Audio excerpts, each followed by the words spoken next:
Masa depan adalah proses. Proses untuk selalu berkembang. Kesempatan harus diciptakan. Perlu tekad dan keyakinan untuk MTYL. melangkah dengan Today. mantap. Magang dan studi independen. Melihat peluang jadi makin terang. Membuat senyum jadi cepat mengembang. Membuat langkah jadi terukur. Mimpi dan cita-cita harus diwujudkan.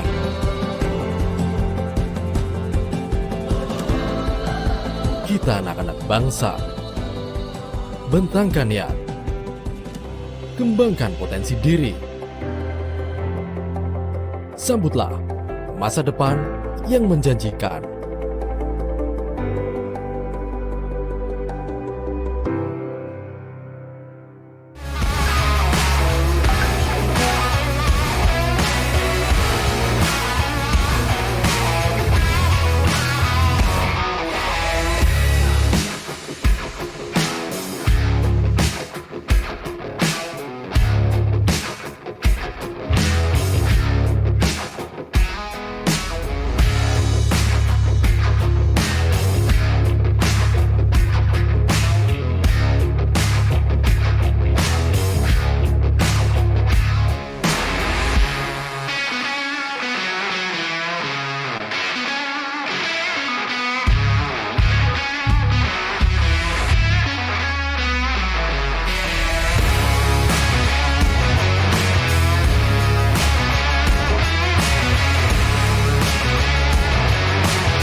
Bismillahirrahmanirrahim. Assalamualaikum warahmatullahi wabarakatuh. Shalom, Om Swastiastu, Namo Buddhaya, salam kebajikan, salam sejahtera bagi kita semua.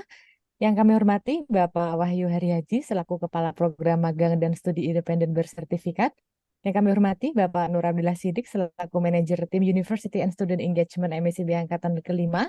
Yang kami hormati Ibu Yusi Riksa Yustiana selaku Koordinator Perguruan Tinggi MSIB Angkatan 5 dari Universitas Pendidikan Indonesia dan yang hari ini menjadi narasumber kita. Dan yang kami hormati Bapak dan Ibu Koordinator Perguruan Tinggi Program MSIB Angkatan ke-5. Kami dari tim MSIB mengucapkan terima kasih yang sebesar-besarnya kepada Bapak Ibu sekalian yang telah berkenan hadir di acara Sapa Koor PT yang kelima, sharing session dengan Universitas Pendidikan Indonesia untuk strategi peningkatan jumlah mahasiswa MSIB. Bapak Ibu sekalian, sebelum acara kita mulai, mari kita bersama berdoa menurut kepercayaan masing-masing. Berdoa dipersilahkan. Berdoa dicukupkan? Baik. Bapak Ibu sekalian, senang sekali hari ini kita berjumpa lagi nih Bapak Ibu, sudah ada 53 Bapak Ibu yang hadir.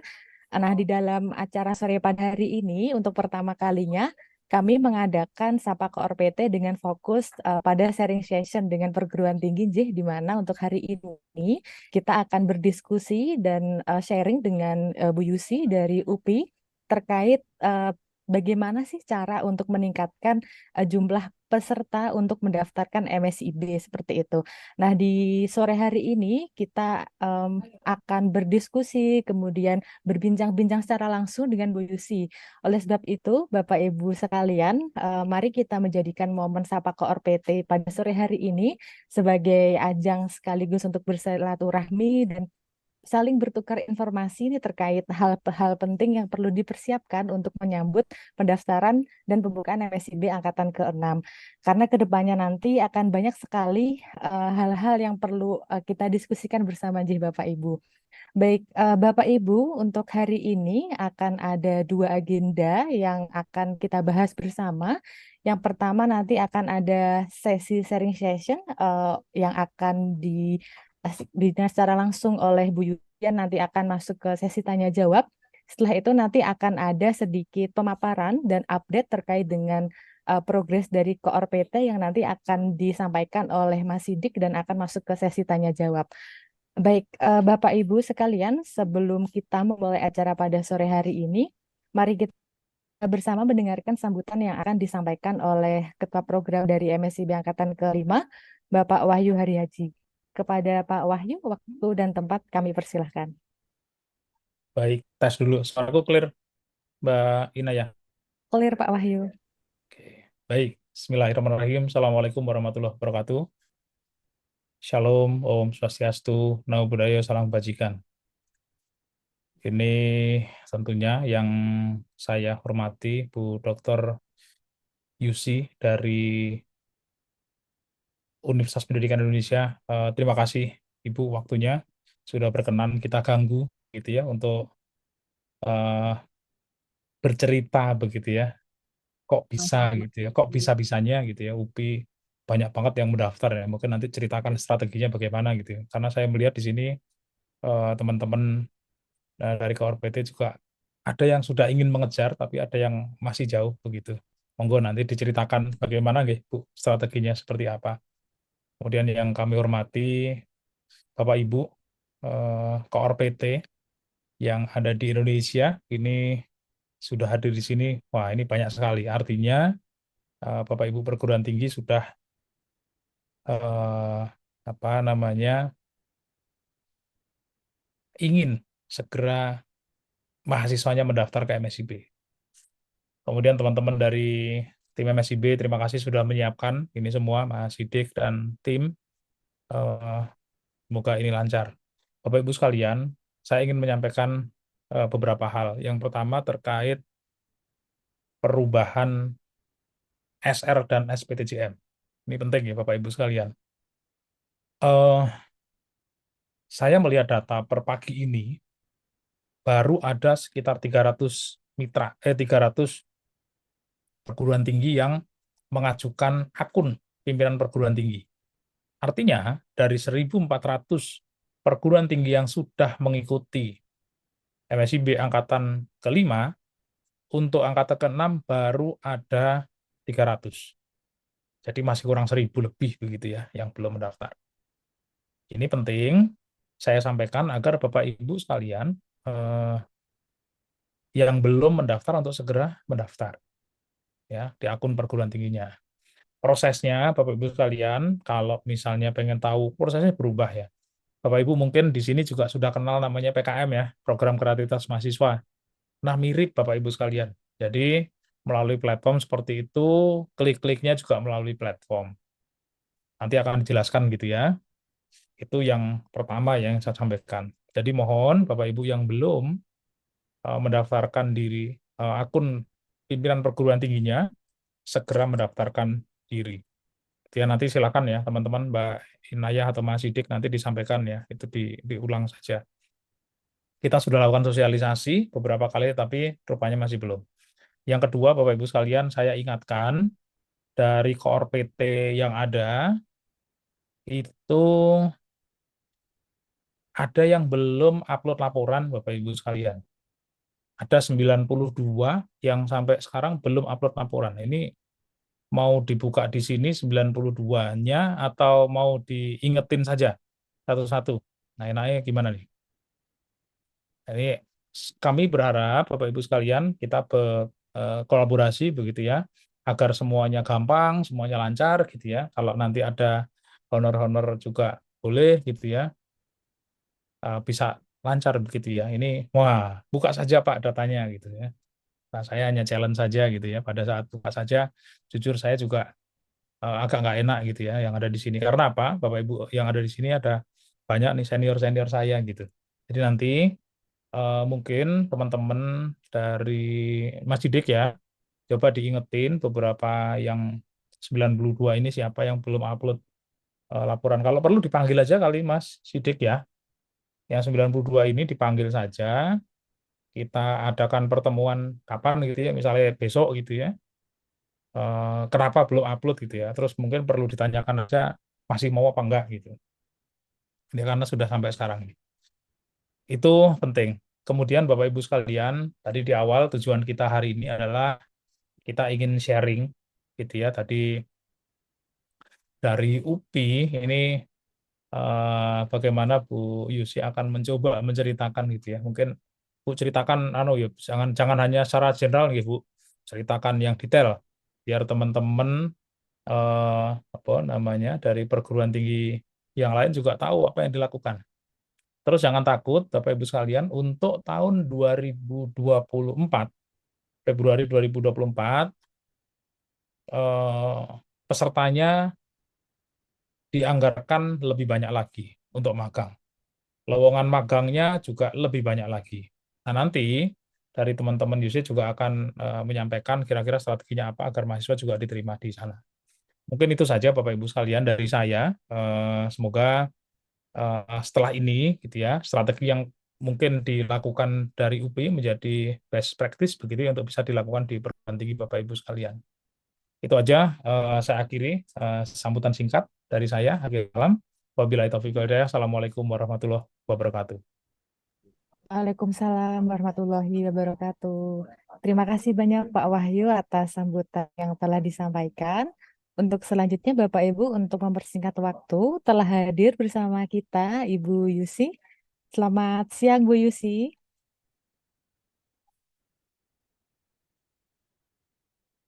Selamat siang Bu Yusi. Apakah Bu Yusi bisa mendengarkan suara saya?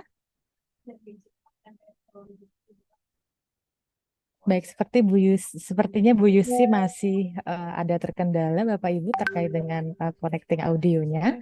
Mungkin di sini saya izin sembari menunggu Bu Yusi, saya izin membaca sedikit chat nih dari Bapak Ibu yang sudah hadir di sini. Nah, ini banyak sekali ternyata yang pertanyaan terkait dengan pengajuan SR pimpinan terkait perguruan tinggi rektor seperti itu. Nah, nanti untuk sesi-sesi tanya jawab nanti akan ada sesinya tersendiri jadi Bapak Ibu di akhir sesi nanti akan disampaikan oleh Mas Nur Abdillah Sidik. Baik. Nah, terkait dengan data dari Pak Muhammad Fauzi terkait dengan data Bapak Ibu yang belum mengumpulkan laporan, kebetulan untuk hari ini sudah kami reminder Bapak Ibu untuk Bapak Ibu yang belum mengumpulkan laporan sudah kami reminder melalui email seperti itu. Nah, harapannya Bapak Ibu apabila terdapat kesulitan terkait dengan penyusunan laporan kemajuan bisa dapat dikonsultasikan atau dihubungi melalui saya nih Bapak Ibu untuk bisa kami bantu terkait dengan penyusunan laporan kemajuannya. Baik, mungkin di sini Bu Yusi sudah bisa terkoneksi. Bu Yusi, selamat siang Bu Yusi. Selamat siang, Mbak Inayang. Baik, Bu Yusi, bagaimana kabarnya Ibu? Alhamdulillah, mohon maaf nih masih tergesa-gesa. Oke, enggak. Alhamdulillah, terima kasih Bu Yusi sudah berkenan hadir Ibu di tengah-tengah kesibukan Bu Yusi. Bu Yusi sekarang di mana Bu posisinya?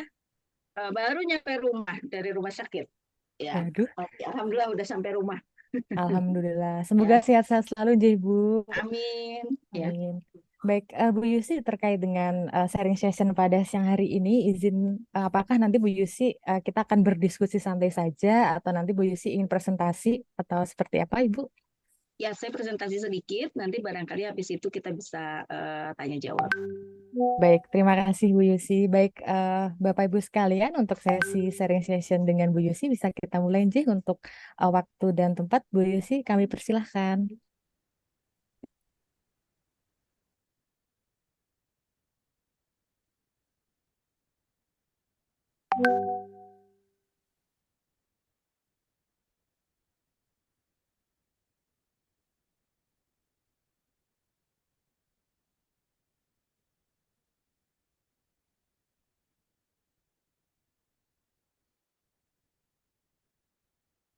Oke, saya sudah nampakkah? Ya, mohon maaf ini PPT-nya masih menggunakan PPT lama dengan beberapa aktivitas, tapi mungkin nanti bisa menjadi catatan buat teman-teman semua. Oke, baik teman-teman. Pertama yang ingin disampaikan pada teman-teman semua adalah bahwa Universitas Pendidikan kalau kita bicara tentang MSIB ini tidak terlepas dari program MBKM secara keseluruhan. Oleh karenanya pembahasan awal itu berhubungan dengan MBKM-nya sendiri. Jadi MBKM di Universitas Pendidikan Indonesia itu dikelola dalam bentuk task force gitu ya, kelompok kerja gitu ya, task force yang disesuaikan dengan tupoksi unit kerja. Jadi untuk MSIB karena salah satu tupoksi dari Badan Bimbingan dan Konseling dan Pengembangan Karir adalah mengelola tentang magang, maka tupoksi untuk MSIB lalu ditetapkan di Badan Bimbingan Konseling dan Pengembangan Karir, yaitu unit kerja yang saya pimpin.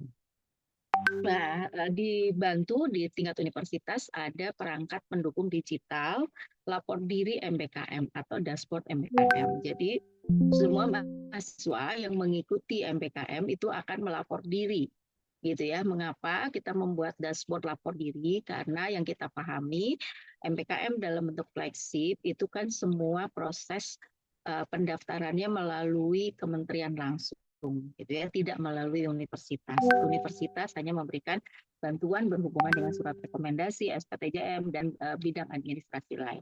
Tapi proses pendaftaran tidak melalui universitas. Oleh karenanya, lalu universitas membuat dashboard yang disebut dengan digital lapor diri MBKM, di mana dashboard diri MBKM ini lalu tersambung dengan dashboard IPU, gitu ya. Mengapa? Karena UPI sebagai salah satu universitas PTNBH itu memiliki kontrak dengan kementerian dan MBKM ini adalah salah satu yang mendukung kepada itu. UPI sendiri menyusun pedoman MBKM khusus untuk di lingkungan Universitas Pendidikan Indonesia sebagai turunan dari pedoman MBKM Templestik. Lalu setiap tahunnya UPI melakukan proses sosialisasi MBKM flagship gitu ya. Nah, untuk periode ini gitu, terima kasih kemarin pada Mbak Inaya, Mas Nur, yang sudah hadir di pertemuan kami. Untuk yang periode untuk persiapan genap kemarin, kami menyelenggarakannya secara panjang gitu dari mulai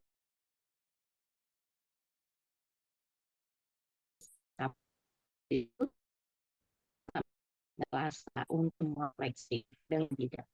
Pada tahap awal sosialisasi MBKM flagship ini kami diajak oleh Pak Wakil Rektor untuk keliling gitu ya, untuk keliling ke semua fakultas, semua kampus daerah. Jadi dengan Pak Rektor, dengan Pak Wakil Rektor, kami keliling menjelaskan apa itu program MBKM flagship. Jadi masing-masing PIC itu menjelaskan pada dekan, pimpinan prodi sampai kepada mahasiswa. Keliling di yang pertama itu ya, pada saat pertama itu kami keliling. Lalu dari mulai di UPI ada 8 fakultas untuk S1 dan D3 ini ada 8 fakultas dan 5 kampus daerah. Jadi yang terjauh itu di kampus daerah Serang gitu ya. Lalu itu kami berkeliling semuanya dengan Pak Warek. Lalu setelah itu karena kami sangat paham bahwa ternyata yang dapat terjaring melalui MBKM flagship itu tidak semua mahasiswa dalam angkatan tersebut, maka kami juga menetapkan pedoman MBKM mandiri gitu ya, dan ini juga menjadi sebuah catatan. Lalu ada pengembangan kemitraan, maksudnya adalah pengembangan kemitraan ini, baik mitra-mitra yang memang kami peroleh melalui flagship, ataupun juga mitra-mitra yang memang berhubungan dengan prodi masing-masing karena prodi yang berbeda. Misalnya saja di tahap pertama kami sangat kesulitan dengan teman-teman dari seni tari yang tidak ada mitranya. Tapi di MSIB 5 kami sudah memperoleh karena kami juga mendorong mitra kami yang berhubungan dengan seni tari ini untuk terlibat di MSIB. Lalu komitmen untuk melakukan rekognisi SKS 20 SKS itu menjadi dipegang oleh pimpinan dan menjadi pedoman dengan SK pimpinan bahwa memang harus direkognisi 20 SKS. Lalu ada monitoring pencapaiannya di IKU dalam dashboard itu. Oke. Lalu berikutnya Ada kebijakan rektor tentang MBKM sesuai tuntutan sebagai PTNBH. Seiring dengan ini, misalnya kebijakan rektor khusus tentang MBKM, ada surat keputusan rektor tentang MBKM, ada surat keputusan rektor tentang bagaimana bagaimana mata kuliah generik untuk rekognisi SKS. Ada pada tahap pertama DPP internal kami juga menggunakan SK rektor. Lalu pada mulai base kedua, mulai base ke-1, base ke-2, DPP internal kami masih menggunakan, atau DPL, maaf, mungkin agar tidak keliru ya dengan yang DPP kementerian, itu menggunakan SK rektor, sementara mulai 3, 4, dan 5 mempergunakan SK fakultas atau SK dekan atau direktur kampus daerah. Itu dikeluarkan sehingga memang ada jaminan bahwa anak-anak ini memperoleh rekognisi. Jadi kami juga menetapkan bagaimana alur untuk memperoleh rekomendasi dan sebagainya. Pada mulai MBKM jilid kedua, gitu ya, tahap kedua, sudah terjadi perubahan kurikulum di Universitas Pendidikan Indonesia yang ditetapkan sehingga kurikulum inti selesai 5 semester. Itu atas instruksi dari rektor, lalu TPK atau tim pengembang kurikulum itu lalu mendampingi setiap prodi untuk mengembangkan atau melakukan perubahan kurikulum sehingga bisa terjadi program MBKM ini. MBKM di UPI dibolehkan untuk mahasiswa pada semester 6 dan 7, walaupun secara prasyarat dibolehkan masuk ke MBKM semester kelima, tetapi di UPI hanya boleh diambil pada mata kuliah semester 6 dan 7. Bagaimana konversinya?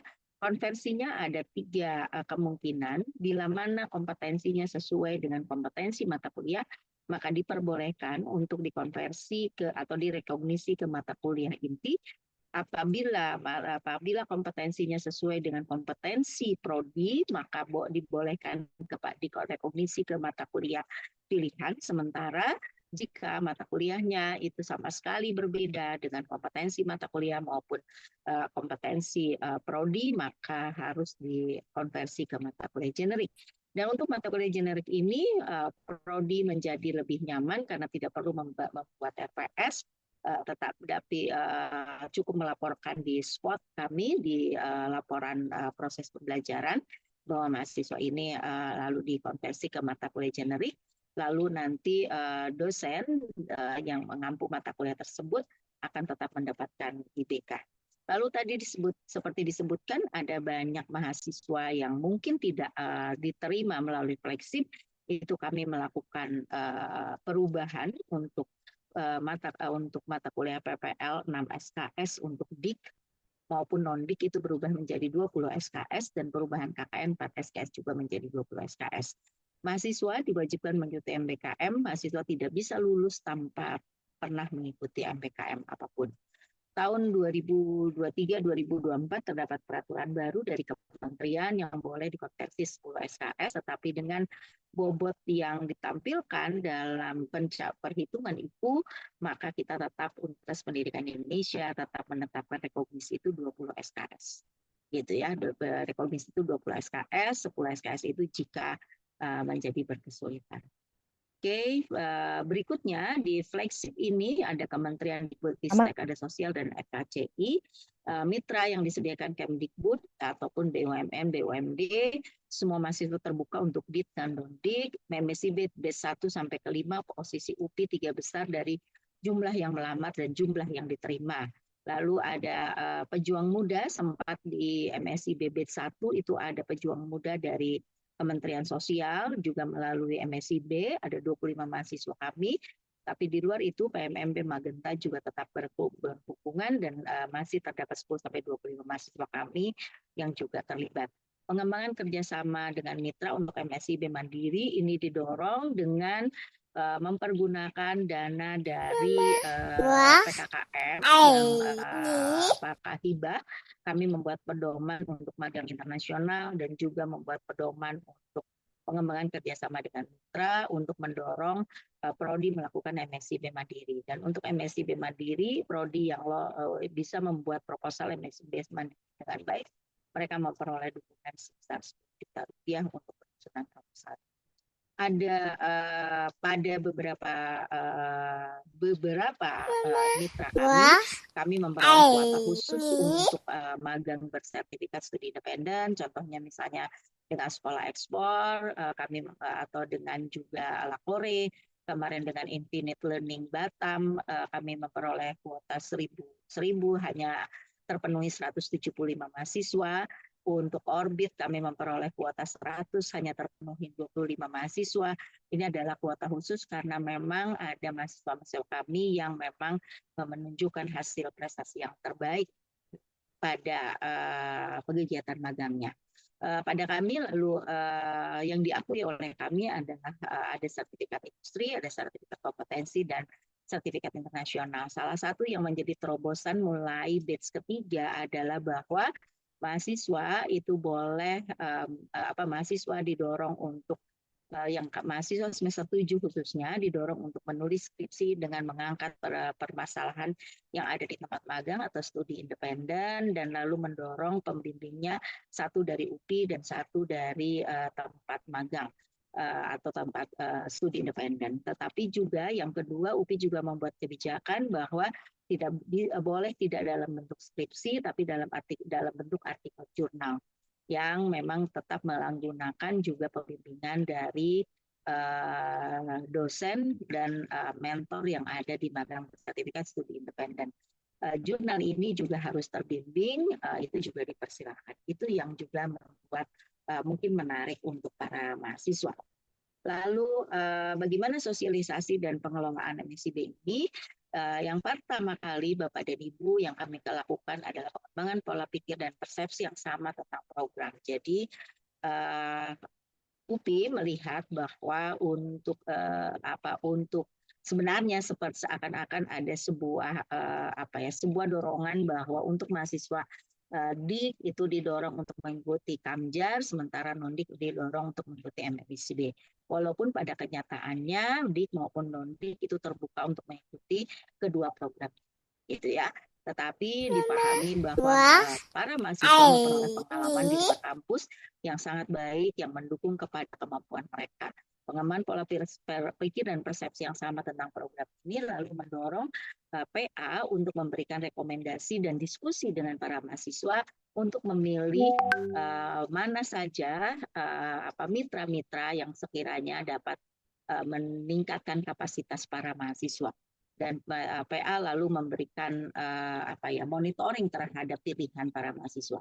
Kalau dulu mahasiswa kami ada yang sampai memilih 60 program gitu ya. Kalau sekarang karena dibatasi di MSIB 5 hanya 5. Kami sempat mengalami persoalan di MSIB ke-4 ya, yang mulai terstrike dengan surat rekomendasi dan SPTJM, MSIB 5 ya, itu sampai 500 mahasiswa kami itu gagal pada MSIB 4 500 mahasiswa kami gagal untuk mengikuti MSIB karena persoalan SPTJM dan surat rekomendasi. Dan berdasarkan hal tersebut, lalu kami melakukan proses perbaikan tentang layanan administrasi pada mahasiswa, diberikan template yang clear sehingga pada prodi dan pada Kasih Akmawa yang akan mengeksekusi karena surat rekomendasi dan SPTJM datang dari tingkat fakultas.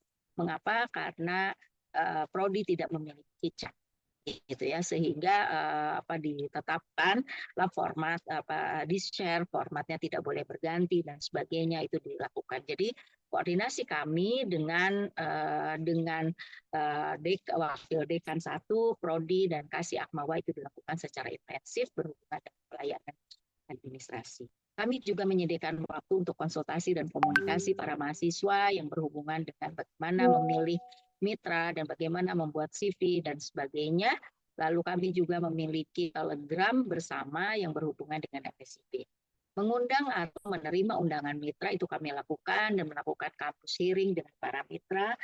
Mitra ada yang hadir langsung di kampus untuk melakukan proses sosialisasi ke fakultas-fakultas yang memang dibidik oleh mitra atau juga melakukan melalui Zoom. Lalu pelayanan administrasi kami maksimalkan sehingga mahasiswa merasa tidak disulitkan untuk memperoleh layanan administrasi berhubungan dengan keikutsertaan untuk mengikuti MSIB.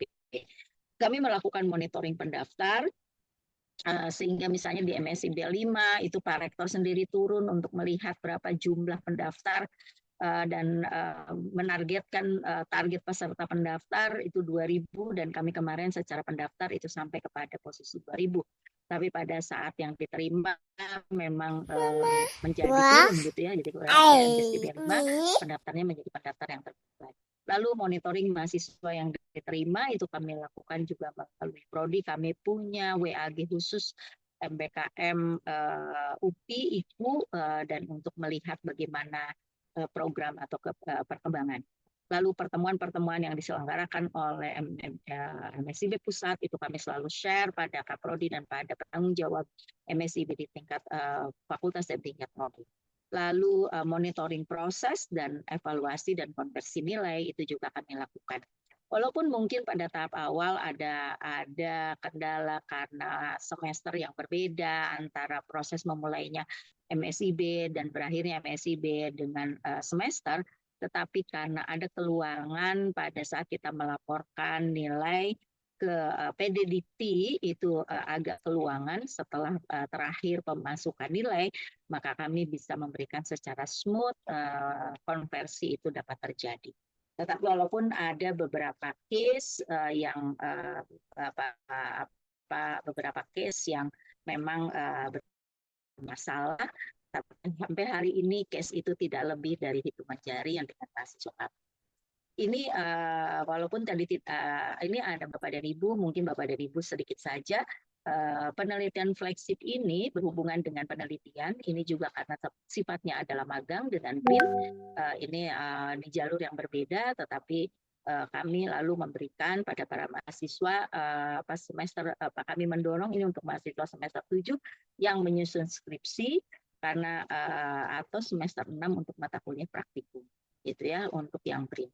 Proposalnya disampaikan ke penelitian BRIN melalui ELSA, lalu nanti dilihat apakah memang temanya sesuai dengan yang ditawarkan, atau proposal dari mahasiswa kami lalu ditawarkan kepada ELSA dan dilihat apakah memang ada kemungkinan untuk memperoleh pembinaan, payung penelitian dosen dan lainnya. Ini kebijakan sebelum magang, sebelum MBKM, itu PLP untuk prodi pendidikan. Setelah MBKM namanya menjadi P3K, 20 SKS, PLA untuk prodi non pendidikan. Setelah MBKM namanya PMP 2K, 6 SKS awalnya menjadi 20 SKS, mitranya dulunya sekolah dan lembaga sesuai kompetensi prodi, menjadi mitra sesuai kriteria IKU. Ini Bapak dan Ibu yang mungkin membedakan, karena kami mendorong para mahasiswa kami untuk mengikuti di program MSIB yang memang berada pada level nasional dan internasional untuk mitra-mitranya. Oke, untuk flagship ini layanannya menjadi bersama. Untuk magang, layanan bersama dari Badan Bimbingan Konseling dan Pengembangan Karir BBKPK. Lalu dibuatlah surat kemitraan dengan para mitra dari MSIB dengan BPPU, sehingga juga bukan hanya IKU 2 tapi IKU 5 juga terpenuhi. Lalu di Direktorat Pendidikan, khususnya Divisi Layanan, Divisi Kurikulum, dan Divisi P2GJK, itu lalu dilakukan program untuk bagaimana konversi dan proses memonitoring kegiatan berlangsung. Dan untuk magang internasional, kami berhubungan dengan Direktorat International Affairs. Jadi untuk flagshipnya MSIB dan penelitian, jadi task force-nya ada di Prodi, Fakultas, Pamda, tim MSIB, Satgas MBKM, BPPU, dan kami di masing-masing prodi itu ada operator PDDT dan sehingga memang termonitoring jelas. Untuk mandiri ada P3K dan PMP2K, ada prodi, fakultas, Pamda, mitra, BPPU, Satgas MBKM, P2GJK, dan operator. Sementara untuk luar negeri itu P3K dan PMP2K di luar negeri itu ada prodi, fakultas atau Pamda, mitra, Satgas MBKM, BPPU, dan Direktorat Nasional Affairs. Ini Bapak dan Ibu adalah surat yang kami layangkan tentang mata kuliah generik, jumlahnya 20 SKS dan sesuai dengan flagship. Jadi flagship yang berbeda akan menunjukkan mata kuliah generik yang berbeda, terdiri dari 5 mata kuliah, masing-masing 4 SKS, jumlahnya adalah 20 SKS. ini soft skill-nya barangkali tidak perlu, tapi ini adalah bagian yang kami lakukan sebagai sebuah strategi untuk melengkapi CV-nya anak-anak gitu ya Mbak Inaya. Jadi pada saat mereka bikin CV, mereka tuh punya di CV-nya itu sudah pernah ikut pelatihan apa, sehingga itu juga menjadi di apa ya namanya? Kalau bahasa Sunda mah diambil di apa ya dihargai oleh mitra pada saat ada di CV-nya gitu ya. Pada saat ada di CV-nya itu berhubungan dengan soft skill yang kami berikan kepada para mahasiswa dan juga dan juga bagaimana mereka lalu beraktivitas di dalam kampus pada kegiatan kemahasiswaan. Ya, jadi kompetensi yang harus dimiliki sesuai CPL atau PLO Prodi, masukan dari pengguna lulusan, ini employee studi, masukan dari IKA, Apindo, Kementerian, Dinas Tenaga Kerja, Mitra, dilakukan oleh Prodi, Fakultas Prodi, Kamda, unit kerja lain, dan tentu saja oleh kami, BKPK. Kami juga memasukkan bagian dari proposalnya KMFI, lalu ada LSP kami, Lembaga Penjaminan Mutu, SKPI, sehingga SKPI kami berkualitas MPKM khas Universitas Pendidikan Indonesia. Ini contoh salah satu soft skill series di kampus Serang tentang bagaimana kemampuan berpikir sistemik di era society ya. Lalu ini adalah soft skill bersama mitra dari dari mitra kami juga yang mendukung kepada programnya workshop kesiapan kerja. Di sini juga bagaimana membuat CV dan sebagainya sehingga para mahasiswa menjadi lebih siap untuk dapat mendaftar di MPKM khususnya di MPIP. Demikian Mbak Inaya yang bisa saya sampaikan. Selanjutnya saya kembalikan kepada Mbak. Baik, terima kasih Bu Yusi atas sharing yang telah diberikan kepada Bapak Ibu Koordinator Perguruan Tinggi pada sesi Sapa Koor PT pada sore hari ini. Tadi Bu Yusi sudah menyampaikan banyak sekali hal yang dilakukan oleh UPI terkait dengan bagaimana menarik jumlah mahasiswa untuk mendaftar di program-program flagship MBKM, terutama di MSIB seperti itu, Bu Yusi. Baik, Bapak Ibu sekalian, setelah ini kita akan ada sesi diskusi dan sesi tanya jawab. Nah, di sini sudah ada Pak Dadan Sundara yang sudah raise hand dari tadi sebelum Bu Yusi selesai, bahkan Pak Dadan sudah raise hand dulu. Baik, izin mungkin Bu Yusi kita akan memulai sesi diskusi dan sesi sharingnya. Baik, Pak Dadan, selamat siang Pak. Assalamualaikum. Waalaikumsalam. Selamat siang Bu Inaya. Izin suara saya terdengar ya? Terdengar Bapak. Terdengar Pak Dadan. Baik. Pertama-tama salam hormat buat senior saya, Bu Yusi, yang dari SMSIB 1. Punten teh mau nanya gini, mau compare aja semacam benchmark kali ya Teh Yusi. Karena kan saya tahu di AI kan memang kampusnya besar. Sebenarnya untuk meningkatkan program MSIB dan program lain, Teh Yusi, apakah ada nggak ya kebijakan dari UPI misalkan mewajibkan misalkan itu Teh, atau kemudian bisa juga dijadikan sebagai skripsi gitu Teh. Intinya gini Teh, sejauh mana sih concern kampus terkait dengan program ini sehingga mereka itu jadi menurut saya jadi yang tadinya kepaksa kalau saya lihat tadi ya, bisa menjadi sesuatu yang mereka akhirnya menjadi aware gitu sih Teh. Nah, karena saya dengar-dengar katanya UPI mewajibkan, benar nggak tuh Teh? Yang saya pengen. Nah, nah, kalau mewajibkan kan berarti kan itu ada komitmen dari Pak Rektor ya pastinya ya dan yayasan dan sebagainya. Dan menurut saya mau juga saya jadikan semacam benchmark gitu. Kalau memang itu wajib gitu loh. Itu aja sih. Makasih Betul. Teh. Assalamualaikum. Ya, mangga. Ya. Mbak Inaya di Waalaikumsalam. kampung atau langsung dijawab ini? Mungkin bisa langsung dijawab saja, Bu. Oke, baik. Seperti Baik. tadi sudah disampaikan, jadi memang UPI memiliki kebijakan, jadi langsung surat keputusan rektor yang mewajibkan mahasiswa untuk mengikuti MBKM manapun. Jadi kalau MBKM-nya dipersilahkan mereka memilih, tapi tidak boleh ada satupun mahasiswa yang tidak ikut MBKM. Jadi harus mengikuti MBKM. Gitu, dan itu terjadi di semester 6 dan 7. Maka semester 6 dan 7 itu kami kunci, Pak. Jadi nggak bisa mahasiswa itu mengontrak mata kuliah lain kecuali MBKM gitu. Kecuali dia misalnya sudah teridentifikasi di semester 6-nya sudah mengambil, jadi di semester 7-nya dibuka. Tapi kalau sebentar ya Mbak Ina ya, ini baterainya berkurang sebentar, saya ambil dulu baterai. Baik, Bu Yusi.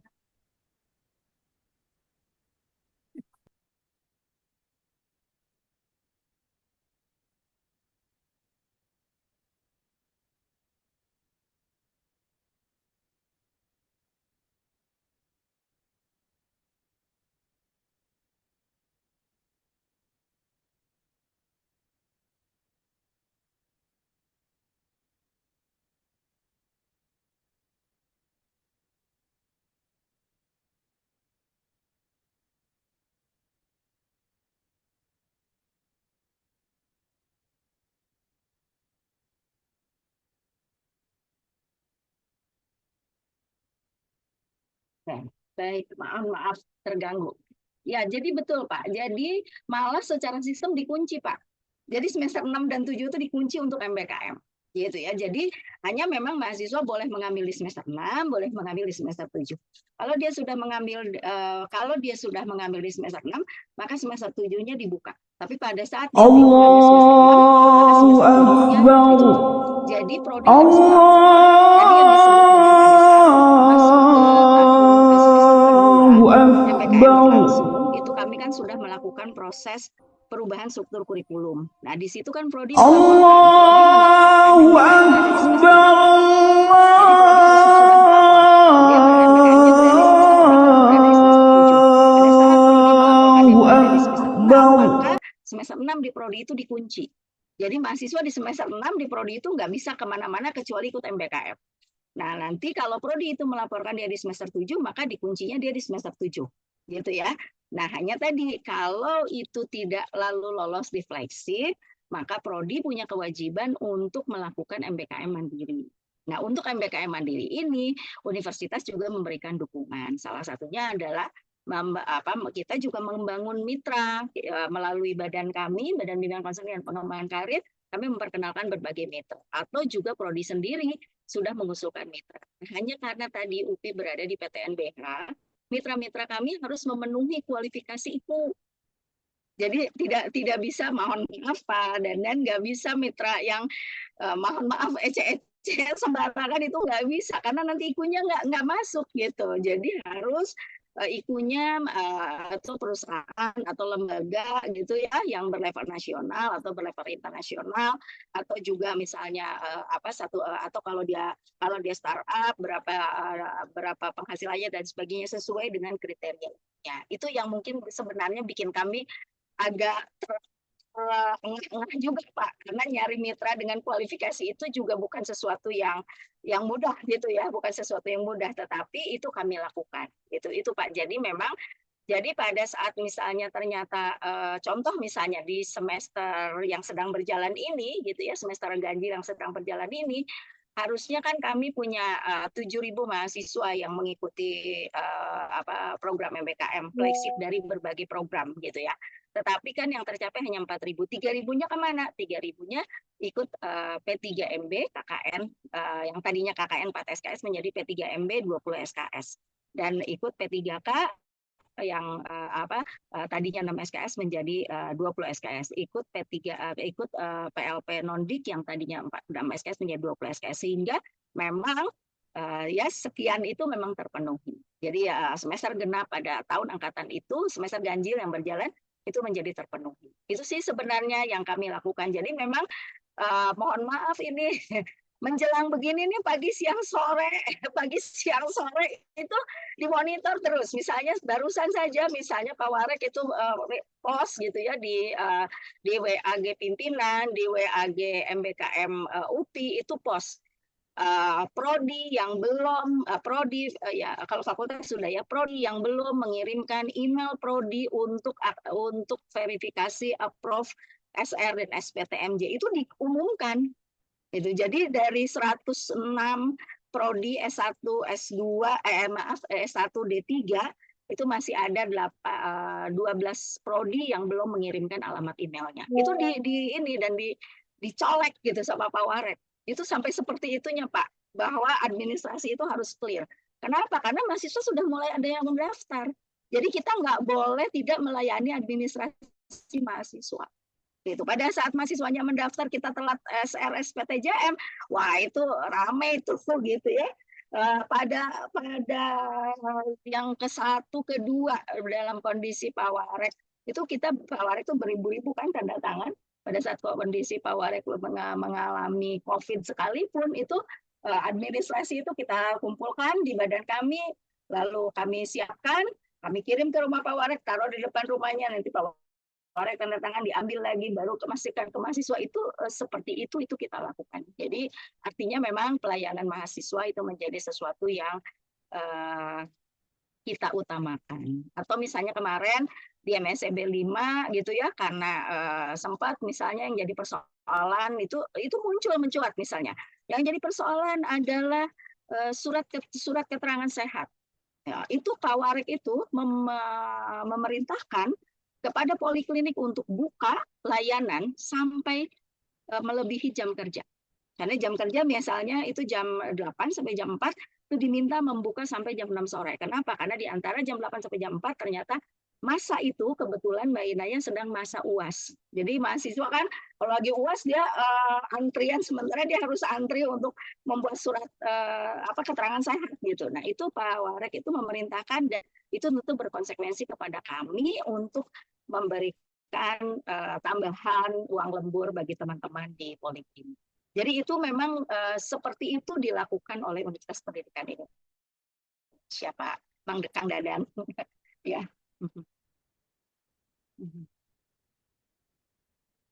Lagi di mute. Oke. Berarti konsekuensinya kan, tapi memang tadi juga saya mau nanya, karena kalau dijelasin kalau 7.000 yang sudah terima kan tadi 4.000-an, pertanyaannya kan 3.000, kalau seandainya kan belum tentu lolos semua ya Teh Yusi ya.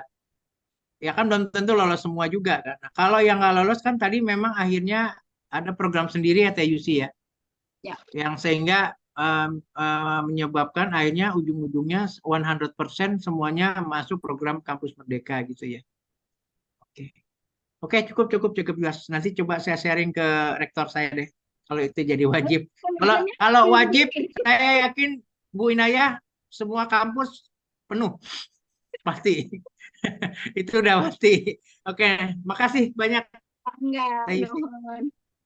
Terima kasih Pak Dadan atas pertanyaan yang telah disampaikan. Bapak Ibu, karena waktu kita nanti insya Allah sampai jam 3 untuk sharing session bersama Bu Yusi, kemudian dilanjutkan dengan sesi update dari Mas Sindik.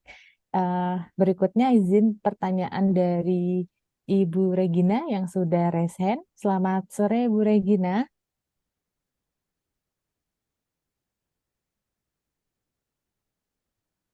Selamat sore Bu Regina. Selamat sore, Assalamualaikum Mbak Inaya. Waalaikumsalam. Ya, izin mohon maaf belum bisa on cam ya Bapak Ibu, punten sinyalnya agak jelek. Selamat sore ya Bu Yusi, salam kenal dari Regina Universitas Bunda Mulia. Izin ini sebagai suhu dari batch 1 sampai 5, saya selalu terkagum-kagum ya sama Bu Yusi dari batch 1 sampai 5 dengan perjuangan UPI nih ya, dari awal sampai saat ini yang selalu saya semangat banget nih kalau submit laporan, kayaknya kalau Bu Yusi udah kirim, wah kita udah harus siap-siap gitu. Terima kasih Bu atas inspirasinya selama ini. Jadi izin mengkonfirmasi mengenai kegiatan MBKM Mandiri mungkin ya Bu Yusi. Tadi kan disebutkan bahwa kita juga memprovide untuk kegiatan MBKM mandirinya. Nah, kalau untuk secara technically-nya sendiri, Bu, kita kan merujuknya kepada itu. Apakah nantinya MBKM yang secara mandiri ini kita konversikan sebagai matkul yang tadi kalau Bu Yusi sebut ada PPL, kemudian ada KKN, dan mungkin beberapa matkul yang ada dimiliki sehingga menjadi 20 SKS, itu bisa kita klaimkah Bu sebagai kegiatan MBKM di portal saat kita submission ke Dikti, dan akhirnya bisa masuk kalau nggak salah kan sebenarnya kita juga bisa masuk sebagai singkat MAWA ya Bu Yusi ya, agar perusahaan PT tuh perguruan tinggi kita udah ada nih kegiatan MBKM-nya. Nah, mungkin lebih ke teknikal itu sih Bu, bagaimana kita tetap bisa mengklaim kegiatan mandiri ini sebagai kegiatan MBKM kita. Terima kasih banyak Bu sebelumnya. Baik, terima kasih Bu Ya, Regina. Silahkan Bu Yusi. baik, terima kasih Mbak Inaya, Mbak Regina. Jadi memang pada saat itu dilaporkan ke PDDikti bahwa itu adalah MBKM mandiri, maka kan tetap dilaporkan, kan kalau di MBKM, kalau itu adalah MBKM, itu kan yang ditanyakan di PDDikti ada SK-nya kah, ada DPL-nya kah, ada struktur kurikulumnya, lalu bagaimana konversinya. Selama itu ada, maka itu bisa diklaim sebagai MBKM mandiri. Jadi bagaimana proses pelaporannya di PDDikti. Oleh karenanya, karena saking krusialnya proses pelaporan ini di PDDikti, kami menetapkan SK operator PDDikti di Prodi. Jadi di tiap Prodi ada operator PDDikti yang memang akan membuat laporan para mahasiswa ini. Begitu Mbak Regina.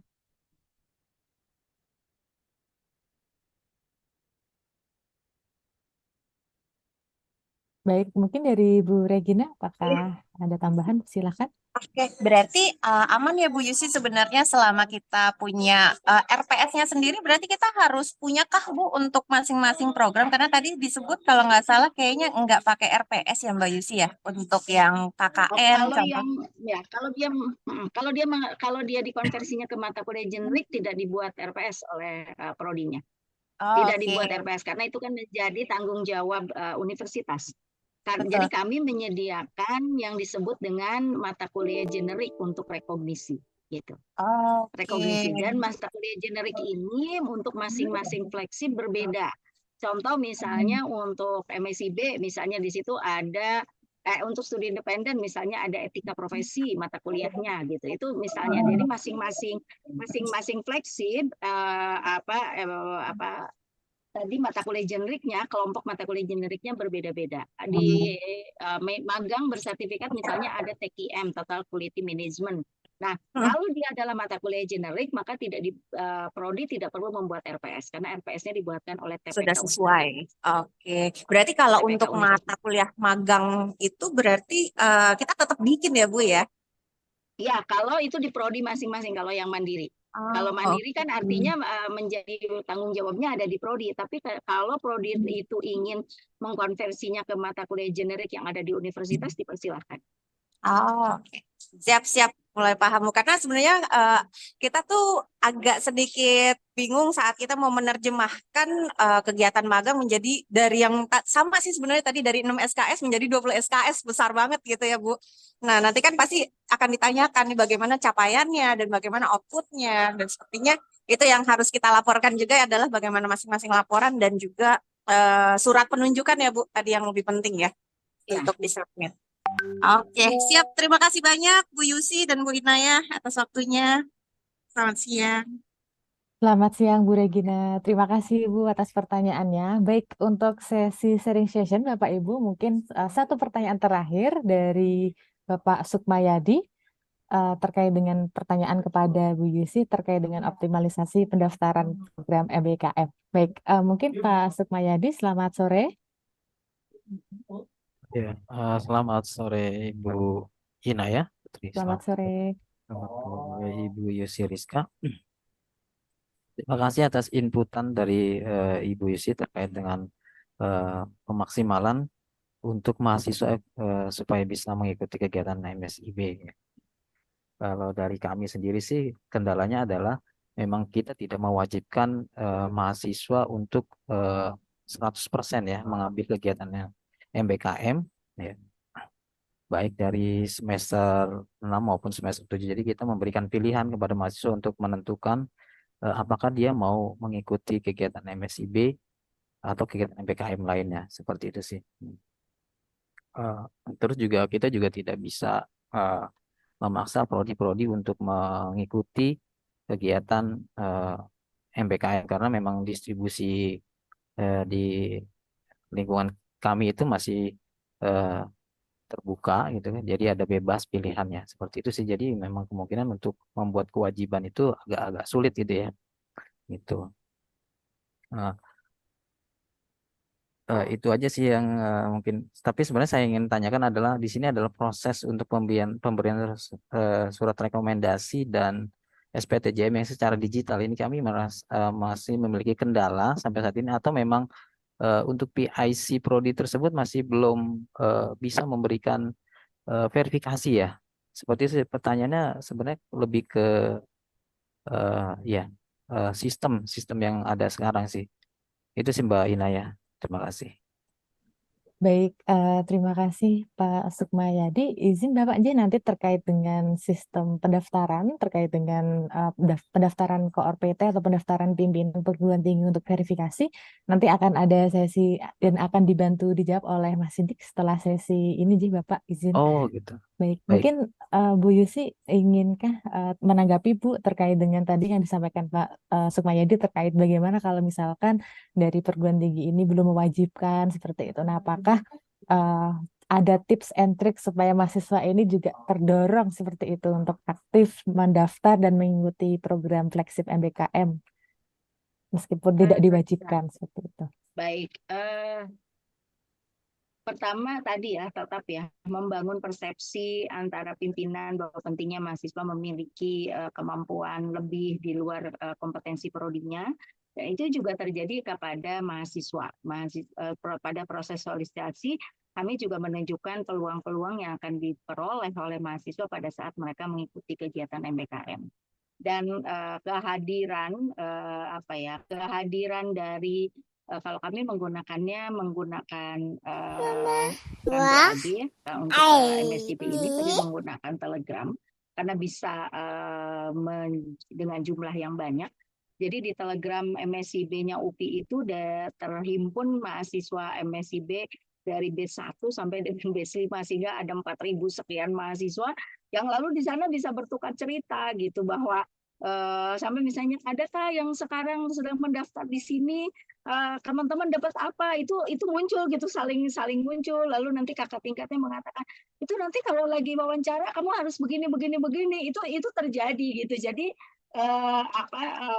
sharing session di antara para mahasiswa tentang bagaimana mereka mengikuti MSIB dan sebagainya. Ini satu contoh saja ya, mohon maaf Bapak dan Ibu sebagai contoh pada Bapak dan Ibu tentang bagaimana concern kami kepada para mahasiswa yang mengikuti MSIB. Salah satu mahasiswa kami dari Prodi Kelautan itu di MSIB ke-4 gitu ya, itu ditempatkan di Bali. Ya, ditempatkan di Bali, lalu dia adalah pemegang KIP. Jadi artinya uangnya juga akan dikurangi gitu kan, biaya hidupnya akan dikurangi dengan KIP-nya. Nah, tetapi di sana lalu ada kondisi di mana ternyata biaya hidupnya cukup tinggi sehingga mahasiswa itu memerlukan dana tambahan. Dan untuk itu diskusi gitu antara prodi, kampus daerah, direktur kampus daerah, prodi, direktur kampus daerah, dan Pak Wakil Rektor. Gimana nih uangnya bisa dipenuhi untuk mahasiswa ini, sehingga lalu dibuat yang bulan kan 4 bulan semuanya, bulan ke-1 ditanggung oleh prodi, bulan ke-2 ditanggung oleh kekurangannya ditanggung oleh fakultas atau kampus daerah ya, direktur kampus daerah dari dana kampus daerah, dan bulan ke-4, bulan ke-3, bulan ke-4 itu ditanggung oleh wakil rektor. Jadi seperti itu gitu, dukungan yang dilakukan oleh kami itu sampai seperti itu, bahwa semua mahasiswa memang harus jadi bukan hanya kami mendorong mahasiswa itu harus, tapi juga kami memberikan pelayanan buat mahasiswa sehingga mereka memang merasa nyaman mengikuti program. Termasuk misalnya pada saat kemarin di MSIB 5 ada permasalahan, ya kita lakukan. Pada saat di MSIB 2 ada permasalahan, kami langsung ketemu dokternya, ditanya waktu itu lewat Mbak Risa mana bisa nggak kami berhubungan, lalu kami melakukan Zoom meeting, padahal mentornya itu lagi ada di Amerika. Tapi itu kita lakukan, kenapa? Karena kita harus menjamin bahwa para mahasiswa itu dapat mengikuti program dengan baik. Jadi ini juga menjadi salah satu dorongan bagi mahasiswa bahwa kalau saya mengikuti program ini, saya memang memperoleh pengalaman yang baik. Itu yang barangkali di luar ya tadi ya kewajiban gitu. Jadi ini diikuti dengan berbagai kemudahan yang kami lakukan, apresiasi yang kami lakukan, itu kami lakukan. Sehingga memang jumlah mahasiswanya cukup banyak. Itu Mbak Ina ya. Baik, terima kasih Bu Yusi atas waktunya sharing session Bapak Ibu sekalian. Untuk waktu sharing session dengan Bu Yusi sepertinya bisa kita akhiri nih karena sudah jam 3, nanti akan dilanjutkan untuk sesi update informasi.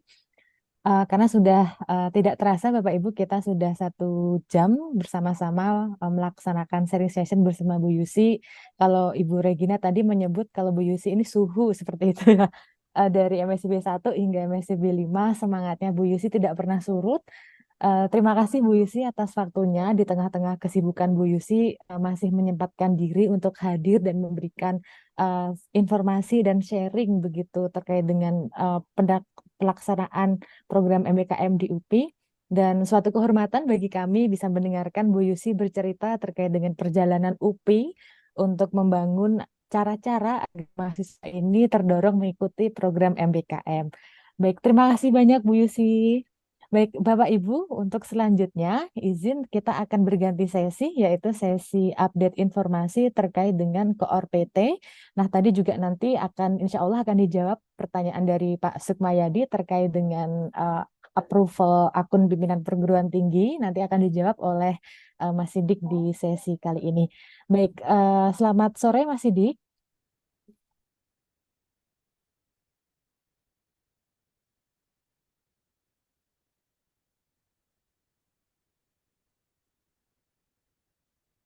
Selamat sore Mas Sidik. Oke, sore. Nah, tadi belum jadi co-host ya.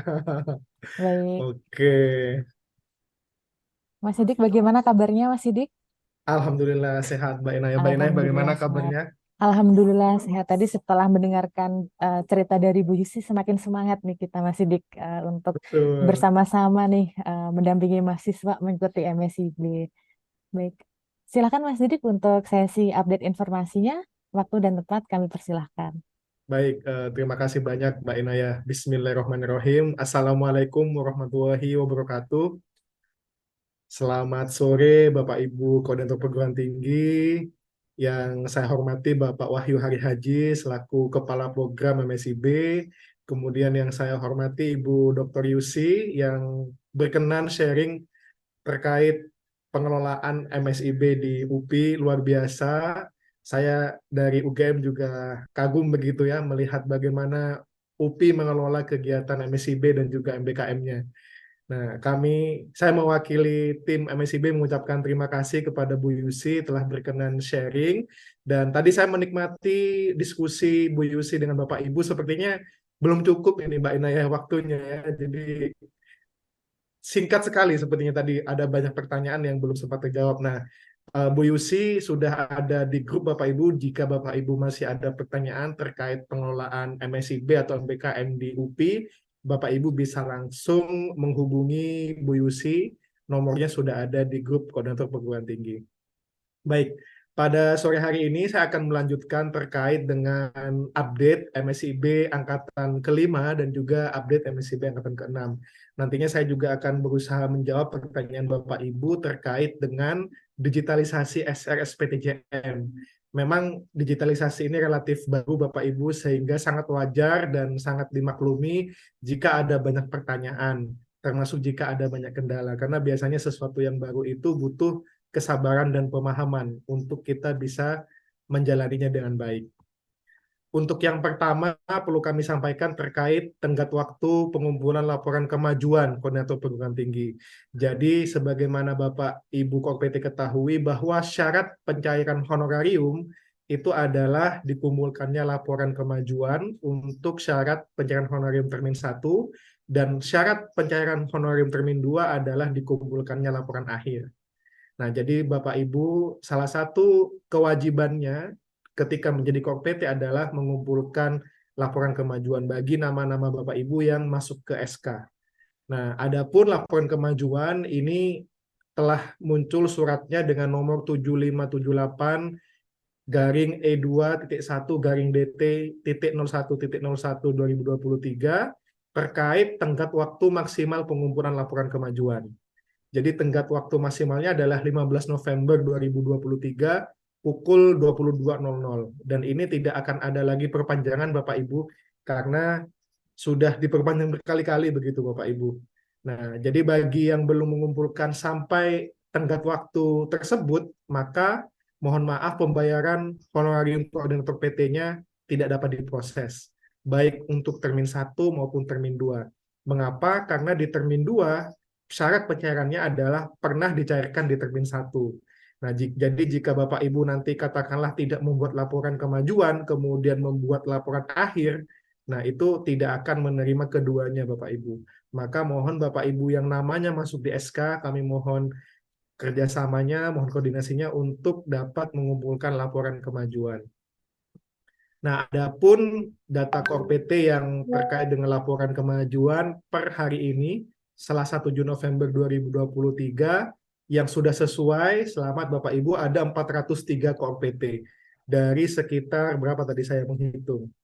Dari sekitar 590 Core PT. Nah, kemudian yang belum sesuai masih revisi ada 95 Core PT. Nah, mohon diperhatikan Bapak Ibu, tenggat waktu 15 November itu adalah tenggat waktu kesesuaian laporan juga. Jadi jika sampai 15 November laporan Bapak Ibu belum sesuai, maka mohon maaf sekali belum bisa diajukan untuk pencairan honor termin 1 maupun termin 2. Jadi pastikan Bapak Ibu sebelum 15 November laporan Bapak Ibu sudah sesuai. Nah, jika Bapak Ibu klik ketidaksesuaiannya nanti akan muncul pesan mengapa laporan Bapak Ibu tidak sesuai. Namun jika Bapak Ibu ingin kejelasan lebih lanjut, bisa menghubungi Mbak Inayah yang saat ini juga menjadi MC untuk menanyakan terkait dengan poin ketidaksesuaian laporan Bapak Ibu. Sementara itu masih ada 92 Core PT yang belum mengumpulkan laporan kemajuan. Nah, kami ingatkan kembali lagi bahwa terakhir tanggal 15 dan sudah sesuai. Jika melebihi dari itu, mohon maaf untuk honor Bapak Ibu, Core PT tidak bisa kami cairkan. Kemudian dari beberapa ini juga ada data-data yang belum lengkap, misalkan terkait NPWP ada yang belum valid 38 Core PT. Nah, nanti kami izin share infonya di grup siapa-siapa namanya. Tentu kami juga sudah menghubungi Japri maupun email ke Bapak Ibu yang NPWP-nya belum valid.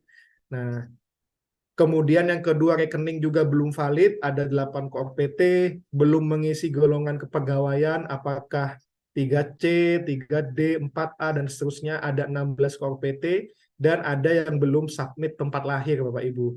Nah, 17 Core PT. Nah, data-data ini itu diperlukan. Karena jika laporan sudah sesuai, tapi data ini belum diajukan, maka belum bisa diajukan honor juga Bapak Ibu. Maka pastikan Bapak Ibu dari NPWP, rekening, golongan kepegawaian, dan juga tempat lahir sudah terdokumentasikan dengan baik. Jika Bapak Ibu ragu, bisa menghubungi Mbak Inayah. Nah, kemudian tadi siang juga sudah ada yang bertanya terkait honor Core PT. Nah, jadi per minggu lalu honor termin 1 sudah diajukan Bapak Ibu sebanyak 285 Core PT yang sudah diajukan. Nah, ini kurang lebih butuh 1 bulan, sehingga harapannya di bulan Desember 285 Core PT ini sudah menerima honor termin 1. Kemudian untuk yang baru mengumpulkan laporan kemajuan ada sekitar 223, ini siap diajukan dan semoga pekan ini dapat diajukan ke LPDP. Kemudian ada juga yang laporannya sudah sesuai, tapi beberapa hal lain, misalkan NPWP dan semuanya itu belum sesuai, sehingga ini belum diajukan sebanyak 82 Core PT. Nah, jadi ini yang pertama terkait update laporan kemajuan dan honorarium koordinator perguruan tinggi. Berikutnya yang kedua adalah informasi terkait mahasiswa Bapak Ibu. Nah, jadi mahasiswa saat ini MSIB 5 sudah memasuki bulan keempat Bapak Ibu, di mana bulan depan adalah bulan terakhir dari mahasiswa melaksanakan MSIB. Namun meskipun saat ini sudah memasuki bulan keempat, ternyata masih ada sandungan-sandungan Bapak Ibu, terutama dalam hal pengumpulan berkas. Misalkan mahasiswa magang yang melakukan mobilisasi, yakni berangkat ke luar kota, karena magangnya di luar kota, itu ada yang belum mengumpulkan boarding pass Bapak Ibu. Nah, jadi ada 49 mahasiswa yang belum mengumpulkan boarding pass, bahkan ada yang perlu merevisi boarding pass-nya. Karena selain boarding pass itu ada beberapa formulir tambahan yang harus dilampirkan. Nah, ada 244 mahasiswa yang sudah mengumpulkan, namun perlu direvisi karena ada catatan verifikasinya. Jadi mohon izin dalam waktu dekat kami akan share nama-nama mahasiswa ini ke Bapak Ibu. Harapannya Bapak Ibu dapat membantu memfollow up ke mahasiswanya. Sebanyak kurang lebih 300 mahasiswa ini Bapak Ibu. Nah, kemudian untuk mahasiswa MSIB 5, tadi Bu Yusi sempat menyinggung bantuan biaya hidup di Bali dan seterusnya, pengalaman MSIB sebelumnya. Nah, untuk MSIB Angkatan 5 ini, bantuan biaya hidup termin 1, di mana mahasiswa menerima BBH selama 3 bulan, itu sudah disalurkan semua ke kurang lebih 15.000 mahasiswa magang. Namun ada yang belum karena terkendala rekening yang tidak aktif, kemudian hal-hal lain, itu ada 675 mahasiswa yang saat ini masih menunggu proses penyaluran BBH. Namun 14.000 sekian mahasiswa sudah disalurkan.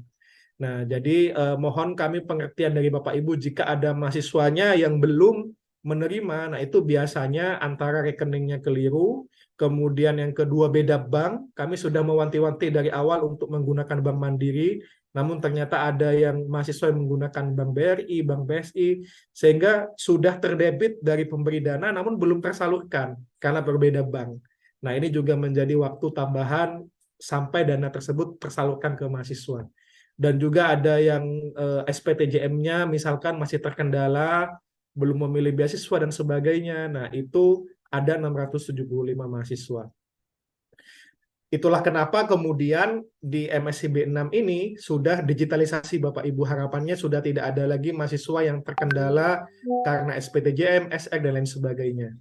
Berikutnya yang ketiga, nah ini sampai saat ini sudah memasuki pekan ke berapa berarti? Sekitar pekan ke-16. Mahasiswa masih ada yang belum mengisi logbook Bapak Ibu. Ada 1.964 dari 35.000 mahasiswa yang mengikuti MSIB. Di mana rincian untuk magang 173, untuk SI 1.791.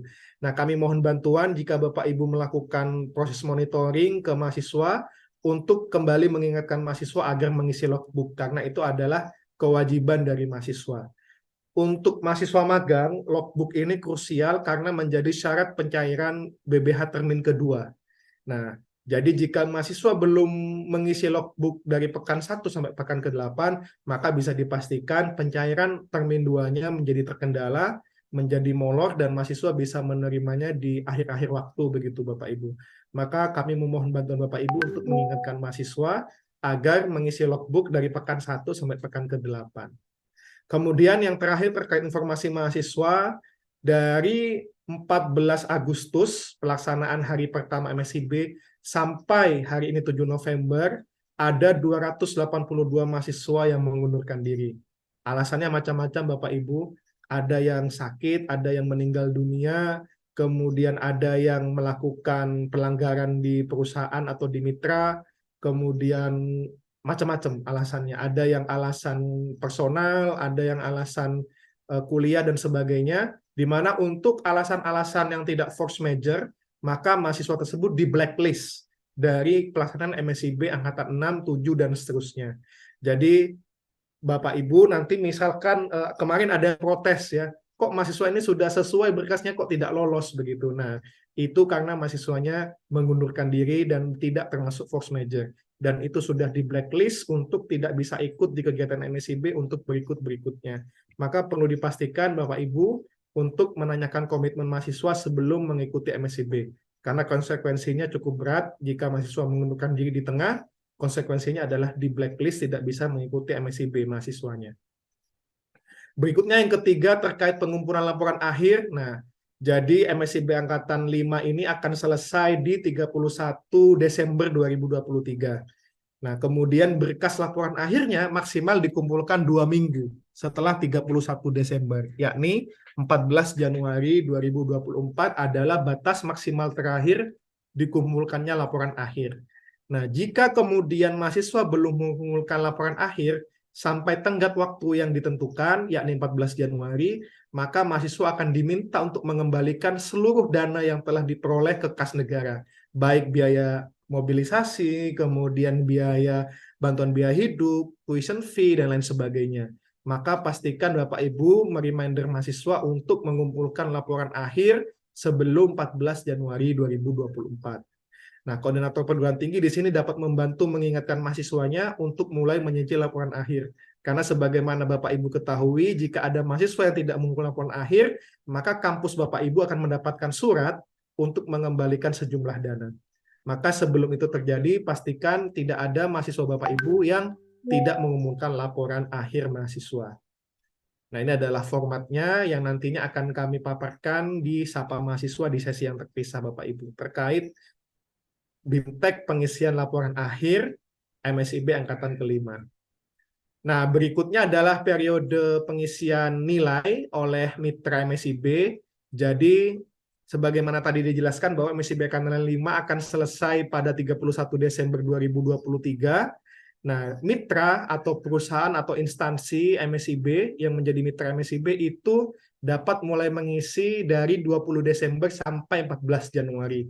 Jadi harapannya batas terakhir pengisian nilai oleh mitra adalah 14 Januari 2024 ini, mohon maaf Bapak Ibu, ada salah ketik Bapak Ibu.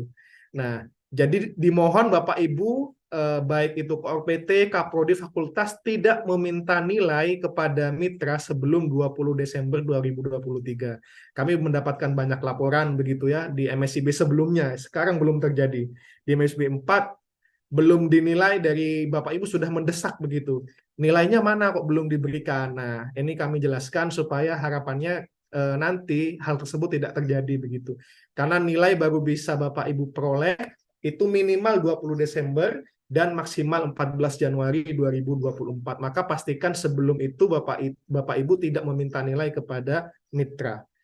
Kemudian yang keempat juga dimohon dengan himbauan ini Bapak Ibu, Kor PT, baik itu Kaprodi juga maupun fakultas tidak meminta mitra atau mentor mengisi nilai di luar platform MBKM.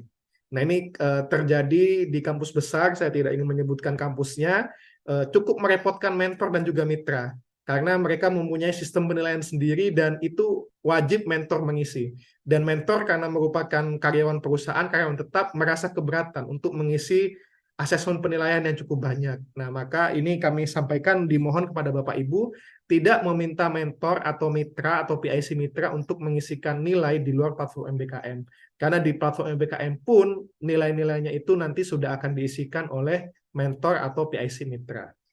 Nah, ini terkait dengan periode pengisian nilai oleh mitra MSIB. Nah, berikutnya masih terkait dengan MSIB angkatan 5, nanti akan ada periode kepulangan, terutama dari mahasiswa yang magang di luar kota, dan nanti mohon Bapak Ibu membantu mengawal dalam mengumpulkan boarding pass. Jadi, untuk kepulangan mahasiswa itu akan dilakukan pada rentang tanggal 4 Desember 2023 sampai 7 Januari 2024. Nah, jadi dalam periode ini mahasiswa akan mulai kembali ke kampus masing-masing atau ke daerah masing-masing, Bapak Ibu. Kemudian berikutnya mahasiswa akan diminta untuk mengumpulkan boarding pass maksimal 3 hari setelah tiba di lokasi kepulangan. Jadi seluruh boarding pass diharapkan 10 Januari 2024 itu sudah terkumpul semua Bapak Ibu. Jika melebihi dari itu, konsekuensinya adalah mahasiswa akan diminta untuk mengembalikan dana mobilisasi, biaya pembelian tiket dan sebagainya. Nah, ini mahasiswa yang tidak mengumpulkan boarding pass sampai maksimal 10 Januari akan diminta untuk mengembalikan dana perjalanan. Nah, tapi kalau mahasiswa itu sudah tiba, katakanlah, ini salah ketik, ini 24 Desember Bapak Ibu ya, bukan 4 Desember Bapak Ibu. Nah, katakanlah mahasiswa sudah tiba di lokasi 26 Desember misalkan, maka 3 hari maksimalnya adalah 29 Desember, itu sudah harus mengumpulkan boarding pass. Nah, ini terkait update MSIB Angkatan 5 Bapak Ibu. Nah, berikutnya yang ditunggu-tunggu, nah ini terkait dengan MSIB Angkatan 6, ya, terkait progres pendaftaran akun pimpinan PT per 7 November 2023. Di awal ketika Pak Wahyu memberikan sambutan, Pak Wahyu sudah menyampaikan bahwa perguruan tinggi yang sudah mensubmit atau mengumpulkan surat tugas ada 362. Sementara yang sudah mendaftar akun ada 584. Dari 362 ini ada 266 yang sudah verified pimpinan PT-nya, ada yang masih sedang direview per hari ini ada 21, maksimal reviewnya 1 kali 3 hari Bapak Ibu jam kerja atau 3 kali 24 jam. Kemudian yang butuh revisi karena satu dan lain hal itu ada 72. Misalkan formatnya tidak sesuai, tanda tangannya elektronik dan sebagainya, karena harus tanda tangan basah Bapak Ibu, kemudian di-scan untuk surat tugasnya. Kemudian ada juga yang ditolak Bapak Ibu 3. Kenapa ditolak? Karena sudah ada perwakilan lain, pimpinan PT lain yang sudah mendaftar. Nah, ini bisa jadi disebabkan oleh kurangnya koordinasi dari kampus tersebut. Misalkan sudah ada wakil rektor 1 yang mendaftar, kemudian wakil rektor 3 juga mendaftar. Nah, ini akan ditolak. Nah, WR 3-nya. Atau kami konfirmasi kira-kira diwakili salah satu. Siapa? Misalkan WR1 atau WR3 yang akan menjadi pimpinan PT. Nah, jadi ada 3 kampus yang lebih mengumpulkan surat tugasnya, sehingga 3 ini tidak lulus verifikasi. Jadi total perguruan tinggi yang ikut MSIB dan juga kampus mengajar itu ada 2.989.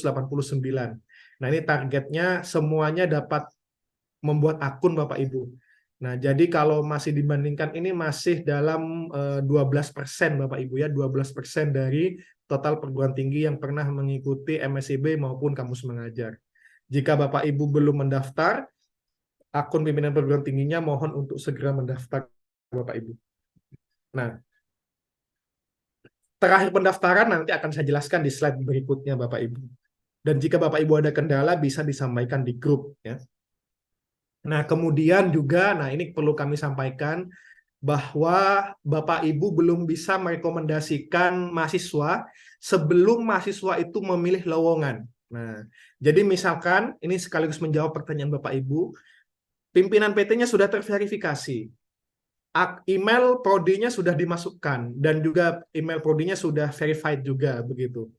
Tapi kok belum ada mahasiswa yang mau direkomendasikan? Nah, karena mahasiswanya belum memilih lowongan. Nah, karena lowongannya itu baru ada di pertengahan November, Bapak Ibu. Jadi, mohon bantuan Bapak Ibu untuk menunggu dan juga bersabar. Nanti di pertengahan November atau di pekan ketiga November akan muncul lowongannya. Nah, dan setelah mahasiswa itu memilih lowongan, barulah nanti nama mahasiswa itu akan muncul di email Kaprodi bahwa ada mahasiswa yang perlu diverifikasi data IP dan seterusnya. Namun sebelum mahasiswa memilih lowongan itu tidak bisa Bapak Ibu. Termasuk dalam kampus mengajar juga, kalau mahasiswanya belum memilih sekolahnya atau belum memilih lowongan di kampus mengajarnya, itu juga belum muncul di akun Kaprodi masing-masing. Begitu juga MSIB. Nah, nanti lowongan itu akan ada di pekan ketiga, dan di pekan ketiga itu harapannya kami ingin mengundang seluruh pimpinan PT dan Kaprodi perwakilan fakultas akan dilaksanakan BIMTEK. Jadi harapannya di BIMTEK ini mahasiswa sudah memilih lowongan Bapak Ibu, sehingga Bapak Ibu bisa merekomendasikan, bisa simulasi untuk merekomendasikan mahasiswa.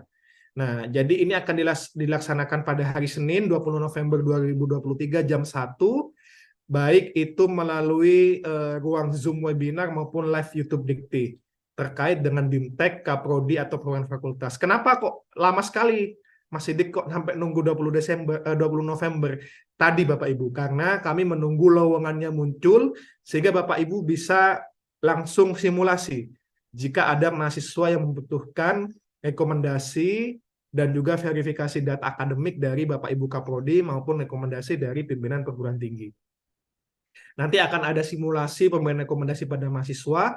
Nah, setelah 20 November, kami harapkan ada setiap hari Jumatnya jam 2 siang akan dilaksanakan klinik digitalisasi.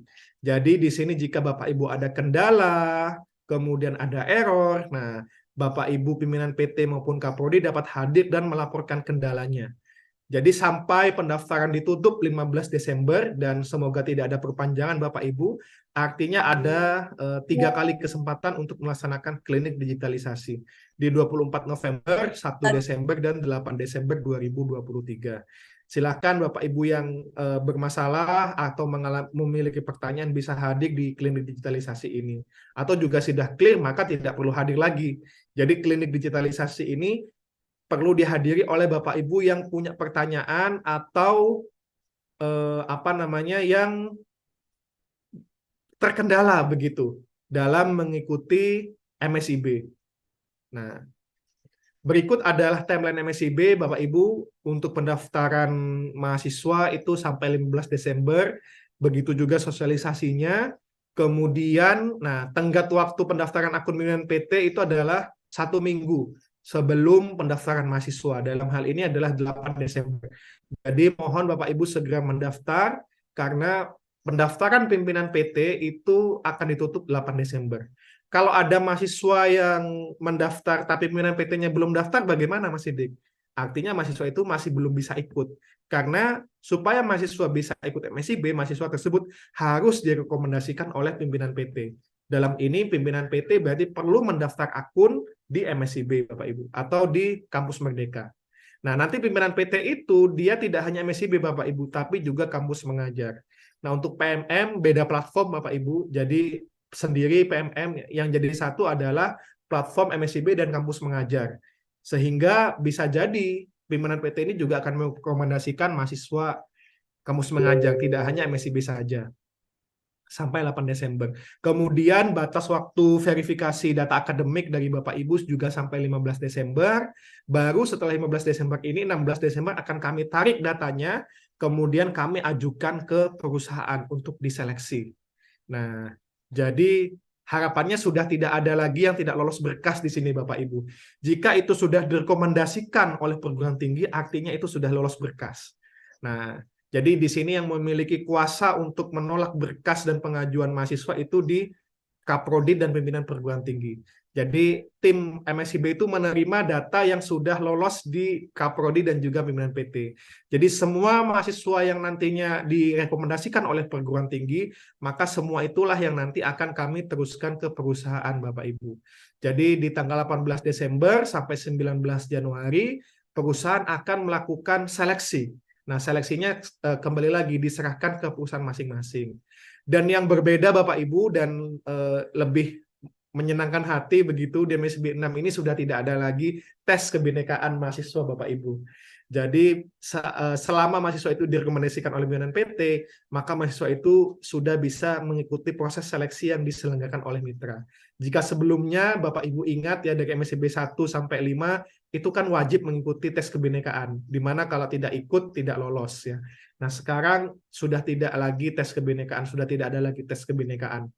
Sehingga jika mahasiswa itu sudah direkomendasikan oleh pimpinan PT, maka mahasiswa akan diseleksi oleh mitra. Dan proses seleksinya ini kami serahkan ke mitra masing-masing Bapak Ibu, otonomi mitra. Jadi ada yang seleksinya hanya CV, maka Bapak Ibu perlu nanti mengadakan pelatihan CV misalkan, dan kami juga dari MSIB akan menyelenggarakan pelatihan CV ke mahasiswa. Nanti akan disebarkan infonya, kami mohon bantuan Bapak Ibu untuk menyebarkan ke grup WhatsApp atau Telegram mahasiswa masing-masing. Kemudian ada yang dengan tes kesehatan, tadi Bu Yusi menyampaikan, ada yang perlu melampirkan surat kesehatan. Nah, itu semua kami serahkan ke mitra Bapak Ibu, bagaimana proses seleksinya. Ada yang interview, bahkan jika satu lokasi dengan mahasiswanya juga biasanya perusahaan ingin ketemu langsung. Nah, sekali lagi itu kami serahkan kepada mitra Bapak Ibu, proses seleksinya. Nah, nanti harapannya tanggal 16 Februari itu sudah merupakan hari pertama pelaksanaan MSIB sampai 30 Juni 2024. Awalnya ini di 13 Februari Bapak Ibu, 12 Februari. Namun 14 Februari kan ada pesta demokrasi Bapak Ibu ya, ada pemilihan pemilu presiden dan lain sebagainya. Sehingga diharapkan mahasiswa bisa berpartisipasi terlebih dahulu di pemilu yang dilaksanakan 5 tahun sekali di tanggal 14 Februari, baru setelah pemilu bisa berangkat ke mitra atau bisa mengikuti proses MSIB-nya. Jadi tidak perlu bolak-balik Bapak Ibu. Nah, untuk mobilisasi keberangkatannya nanti dari 27 Februari sampai 10 Maret dan selesainya di 30 Juni Bapak Ibu. Nah, maksimal pengumpulan laporan akhirnya adalah 14 Juli atau 2 minggu. 2 minggu setelah pelaksanaan MSIB. Nah, berikut adalah timeline MSIB angkatan 6 Bapak Ibu. Nah, kemudian kami juga tidak lupa tadi Bu Yusi telah menyampaikan best practice dari UPI bahwa sosialisasi door to door, bahkan Bu Yusi menjelaskan datang ke fakultas-fakultas yang didukung sekali oleh wakil rektor, datang ke prodi-prodi. Nah, kami juga ingin membantu Bapak Ibu. Jika Bapak Ibu ingin mengundang kami, maka dipersilahkan, sifatnya pro bono Bapak Ibu atau gratis, terutama yang daring. Nah, jika luring, maka kami mohon bantuan untuk Bapak Ibu menyediakan akomodasinya. Nah, berikut adalah rekapitulasi dari 40 perguruan tinggi yang sudah mengundang MSIB. Jadi dapat dilihat bahwa masih ada LL Dikti yang kosong, Bapak Ibu. Kampus LL Dikti yang belum mengadakan sosialisasi dan mengundang tim MSIB. Ada LL Dikti 2, LL Dikti 12, dan juga 13. Sementara itu yang paling banyak adalah LL Dikti 7. Ada 11 kampus yang telah mengundang MSIB. Nah, berikut alurnya, sudah setiap Sapa PT disampaikan Bapak Ibu. Nah, Bapak Ibu juga bisa katakanlah jika ingin mengundang 2 kali, dipersilahkan Bapak Ibu. Nah, selama ada tim MSIB yang bertugas, kami akan senang hati begitu membantu mensukseskan MSIB di kampus Bapak Ibu. Berikut adalah dokumentasi dari MSIB, sosialisasi MSIB yang telah dilakukan. Di sebelah kiri ini baru terjadi di UII, Universitas Islam UII ya, UI Yogyakarta ya. Nah, secara luring di hari Jumat ya, di hari Jumat ini dilaksanakan secara luring. Kemudian ini akan berlangsung di tanggal 8 besok di Universitas Trisakti secara daring. Jadi baik daring maupun luring, kami siap membantu mensosialisasikan MSIB ke kampus Bapak Ibu. Nah, kemudian yang ke-9 terkait dengan pendaftaran PT, jika Bapak Ibu login ke platform MBKM, nah Bapak Ibu dapat melihat adanya lowongan sebagai koordinator perguruan tinggi MSIB. Nah, ini akan dibuka sampai 15 Februari 2024. Bapak Ibu perlu melampirkan 2, yakni format surat rekomendasi dari pimpinan perguruan tinggi dan juga surat pernyataan komitmen. Nah, mohon mengikuti format yang telah disediakan oleh tim Kampus Merdeka. Begitu juga DPP Bapak Ibu. Nah, jika PT ini sampai 15 Februari cukup lama. Nah, karena harapannya semua mahasiswa yang terdaftar MSIB itu bisa memiliki PT ya, sehingga akan kami kejar begitu. Misalkan ada 10 mahasiswa dari kampus A yang diterima, tapi belum ada PT-nya. Nah, nanti akan kami kejar kampusnya Bapak Ibu, supaya bisa menugaskan PT begitu, karena supaya mahasiswanya ada yang mendampingi. Maka itulah kenapa rasionalisasi pendaftaran PT sampai 15 Februari. Kami harap semua mahasiswa yang terdaftar di MSIB yang nantinya bergabung itu memiliki PT, terutama perguruan tinggi yang berhasil meloloskan lebih dari 3 mahasiswa Bapak Ibu, karena nanti akan masuk ke dalam SK PT. Yang terakhir ada pendaftaran DPP, dua-duanya suratnya masih berproses Bapak Ibu, baik pendaftaran PT maupun pendaftaran DPP. Nah, untuk pendaftaran DPP ini dibuka sampai 30 November. Per hari ini kami cek sudah ada 40 DPP yang mendaftar. Nah, DPP persyaratannya lebih banyak Bapak Ibu dan tanggung jawabnya juga lebih berat. Ada surat rekomendasi, surat pernyataan komitmen, portofolio, dan CV. Ini perlu dilengkapi. Dan kemudian DPP masih sama prosesnya, ada seleksi berkas, ada seleksi esai, baru kemudian penetapan DPP. Nah, itu saja yang bisa saya sampaikan. Sepertinya sudah cukup banyak Bapak Ibu yang ingin bertanya. Saya kembalikan kepada Mbak Inaya. Baik, terima kasih Mas Sidik atas informasi yang telah disampaikan. Tadi banyak sekali Bapak Ibu terkait informasi dan update-update yang sudah disampaikan oleh Mas Sidik. Nah, untuk selanjutnya Bapak Ibu izin kami akan membuka sesi tanya jawab. Mungkin hanya terbatas untuk 3 pertanyaan saja karena waktu kita sudah hampir habis. Bapak Ibu yang ingin bertanya silahkan dapat raise hand. Nah, di sini sudah ada Pak Dadan yang bertanya kembali terkait dengan mungkin kalau tadi mungkin Pak Dadan bertanya terkait dengan proses di MBKM di kampus, mungkin sekarang lebih ke teknisnya Bapak yang akan ditanyakan kepada Mas Sidik. Baik, kepada Pak Dadan, silakan Bapak. Ya, makasih Mbak Inaya. Assalamualaikum Pak Nur, sehat selalu Pak Nur. Siap, Pak Nur, sama-sama Pak Dadan. ya sudah, saya mungkin mohon maaf kalau salah tanya ya Mas.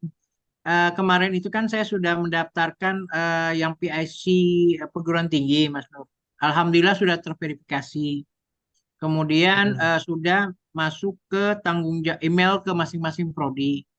Hari ini Mas Nur, alhamdulillah sudah ada 8 mahasiswa kami yang sudah masuk diverifikasi, dan tadi terakhir saya masih koordinasi, beberapa prodi sudah verifikasi. Kemudian tadi saya juga sudah kontak warek kami untuk bisa membuat surat rekomendasi. Membuat rekomendasi ya Mas Nur, ya kan prosesnya kan ke rekomendasi. Betul. Tapi tapi kemudian saya dapat informasi di rekomendasi nggak keluar ya Pak Nur, ya kenapa ya? Apakah memang prosesnya belum selesai atau bagaimana? Atau mungkin kaitannya dengan yang tadi yang Pak Nur bilang, belum bisa kelihatan karena belum ada mitra. Apa ada kaitannya gitu Pak? Betul. Jadi jika izin menjawab Pak Dadan ya, jadi terkait dengan pimpinan PT sudah mendaftar. Nah, kami mengucapkan terima kasih kepada kampus Pak Dadan yang sudah mendaftar sebagai pimpinan PT, kemudian sudah mendelegasikan, sudah mengisikan email dari prodi maupun program fakultas ya Pak ya, dan sudah Ya. memverifikasi 8 data mahasiswa. Nah, pastikan proses verifikasinya sampai selesai Pak. Nah, jadi nanti ada tahapan-tahapannya Bapak, sampai selesai baru akan muncul di pimpinan PT. Nah, jika belum selesai, maka belum muncul. Nah, itu saya izin menebak Bapak, itu 8 mahasiswa itu adalah 8 mahasiswa yang mendaftar kampus mengajar Bapak. Betul Nah, Pak, karena kan tanggal 24 November ini ya Pak Nur terakhir, Pak Nur betul. ya. Betul. Betul. Karena jika mahasiswa MSIB belum bisa, jadi syaratnya bisa muncul di Kaprodi itu mahasiswa sudah memilih lowongan, Bapak. Ya, Nah, maka sampai saat ini lowongan MSIB belum dipublish, dan nanti di minggu ketiga November baru akan dipublish. Nah, jadi yang mendaftar itu adalah kampus mengajar, dan silahkan diverifikasi, diisi dicek apakah IP-nya sudah sesuai, semesternya sudah sesuai, nanti diklik sesuai, baru setelah itu semua selesai akan muncul rekomendasi di pimpinan PT, Bapak. berarti kesimpulannya ada proses di prodi yang belum selesai ya, begitu ya Pak Nur? Betul, betul. Oke. Tebakannya seperti itu, Pak. Nah, Iya, jika ternyata sudah selesai tapi belum muncul, nah nanti bisa disampaikan kembali ke kami ya, Pak ya. Baik Pak. Nanti coba saya koordinasi lagi dengan prodi-prodinya ya Pak. Baik, Pak. Baik, makasih Pak Nur, makasih Bu Inaya. Assalamualaikum. Waalaikumsalam. Waalaikumsalam. Sama-sama, Terima Pak kasih Dadan. Pak Dadan atas pertanyaannya. Untuk selanjutnya mungkin Bapak Ibu bagi yang ingin bertanya terkait dengan akun verifikasi, akun kemudian proses pendaftaran, silakan Bapak Ibu untuk dapat ditanyakan melalui fitur raise hand. Baik, mungkin tadi dari pertanyaan dari Pak Sukmayadi tadi ya yang belum sempat terjawab, mungkin apakah Pak Sukmayadi masih ada di ruangan? Selamat sore Pak Sukmayadi.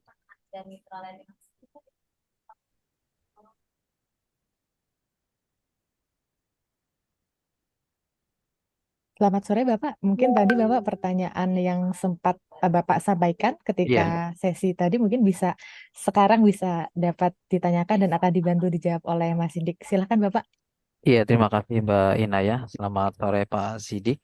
Oke, Izin Pak. izin bertanya kembali Pak. Jadi gini, akun PT kami sudah diverifikasi dan kami sudah menugaskan PIC Prodi dengan cara memasukkan email, dan kami lihat di akun PT kami sudah ada daftar mahasiswa yang mengisi untuk sepertinya meminta ini ya, surat verifikasi, dan tetapi ketika saya tanya PIC Prodi itu belum ada email Pak, seperti itu. Jadi tadi menurut penjelasan Pak Sidik, saya melihat bahwa pertengahan November ini itu baru bisa ya muncul email ke PIC Prodi, seperti itu ya Pak. Betul, jika mahasiswanya ikut MSIB Pak. Namun kalau ikut kampus mengajar, sekarang sudah ada lowongannya Pak di kampus mengajar, sehingga langsung muncul kalau mahasiswa itu mengikuti kampus mengajar Pak. Oh gitu ya. Jadi tergantung pilihan mereka ya. Karena di akun Prodi itu tidak kelihatan Pak dia ikut yang MSIB ataupun yang kampus mengajar ya Pak ya. Betul. Jadi tugas dari perwakilan prodi atau fakultas itu adalah memverifikasi data akademik mahasiswa, Bapak. Jadi terkait dengan IPK, semester, dan juga beasiswa. Nah, namun nanti di pimpinan PT akan muncul, Pak, apakah mahasiswa itu akan ikut MSIB atau kampus mengajar. Kalau mereka sudah memilih ya Pak. Kalau mereka sudah memilih, betul. Oh, ya sampai saat ini sih tampilannya baru ada jumlah angka aja sih, jumlah 1, 2 gitu loh. Cuman belum ketahuan dia itu ikut MSIB atau kampus pengajar sih, seperti itu. Baik. Nah. Oke, terima kasih Pak Sidik atas jawabannya. Sama-sama, Pak. Baik, terima kasih Pak Sukmayadi atas pertanyaannya. Mungkin Bapak Ibu satu pertanyaan terakhir untuk menutup sesi Sapa Koor PT pada sore hari ini, mengingat waktu kita sudah terbatas.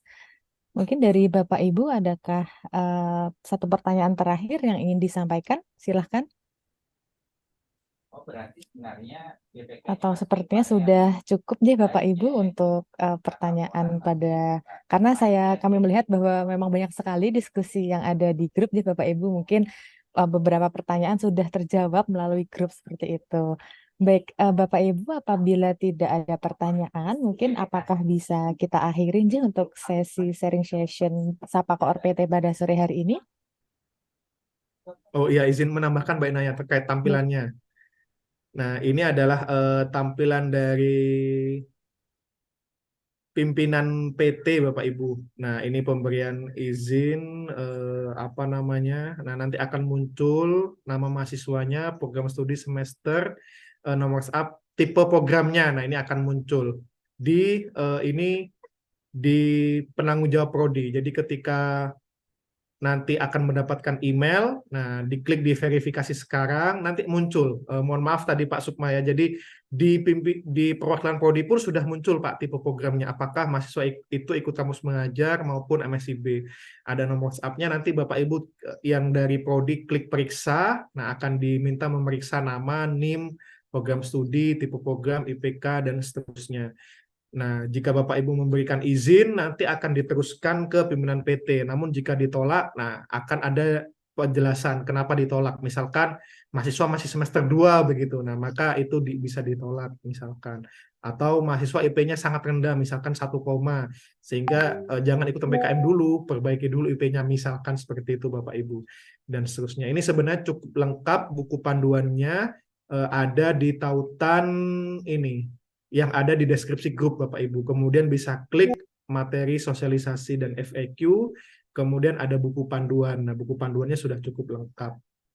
Nah, itu tambahan dari saya, Mbak Inaya.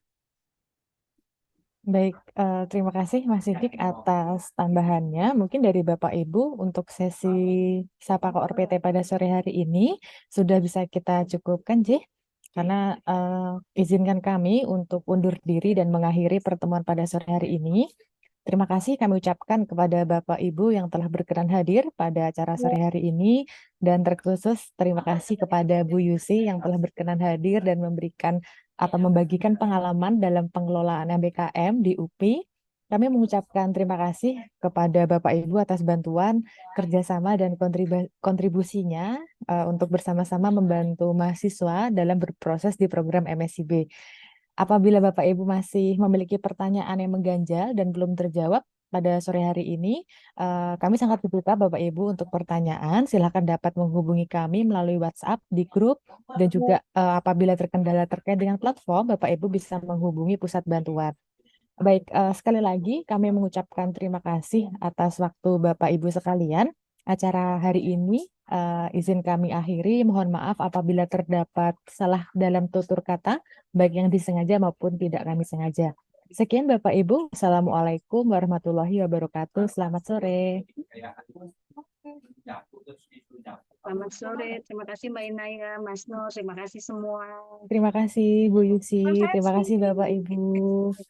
Sehat-sehat selalu Bapak Ibu. Ya, Assalamualaikum. Masa depan adalah proses. Proses untuk selalu berkembang. Kesempatan harus diciptakan. Perlu tekad dan keyakinan untuk melangkah dengan mantap. Magang dan studi independen. Melihat peluang jadi makin terang. Membuat senyum jadi cepat mengembang. Membuat langkah jadi terukur. Mimpi dan cita-cita harus diwujudkan.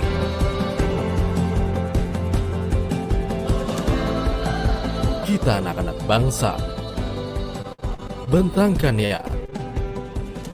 Kembangkan potensi diri. Sambutlah masa depan yang menjanjikan.